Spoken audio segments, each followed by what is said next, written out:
I already knew what I wanted to get into when I was 12 years old. There was a neighbor, Mrs. Wood. She was a phenomenal baker, and she took me under her wing, and I would sit typing out recipes on index cards. I still have all of those. I had a Jewish home economics teacher who was cool, and I decided then that what I wanted to do when I grew up was teach home economics. Talk to me about writing the cookbooks. Okay. When did that start? Go back about 14 years ago. I was reading Reform Judaism magazine. I wrote a letter to them saying, you are missing the boat if you do not have a food column in this magazine, because the olfactory senses are the closest connection to memory.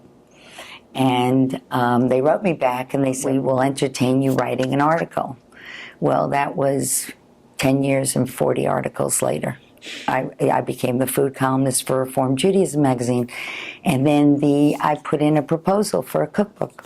It got accepted. My first book, I researched, it's an international cookbook essentially, but when I give talks now, very often the title of my talk is Beyond Brisket and Bagels. I wanted Jews to understand, and I wanted people to understand that the foods that we associate with Jewish cooking are not necessarily representative of the whole world, Jewish world.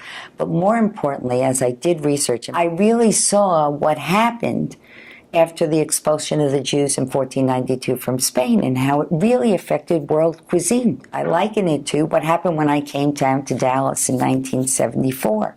When I came down here the first time, I remember Rosh Hashanah, I was looking for advertisements saying, place your tegelach and your challah orders now for the high holidays. And most people didn't know what I was talking about with tegelach. And I actually then went on to teach tegelach here. I wanted people to understand, so I love my first book. And what I taught this weekend in Florida, is the history and the connections and the stories behind the food. How many books have you written? I've now written 2. Yeah. The second one came out this fall. It's the first one was Untraded Judaism, a culinary exploration of the Jewish diaspora.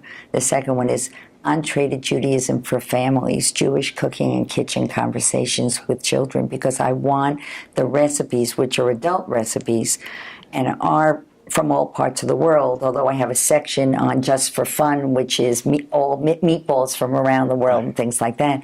I wanted to give an opportunity for parents and grandparents to share their stories with their children.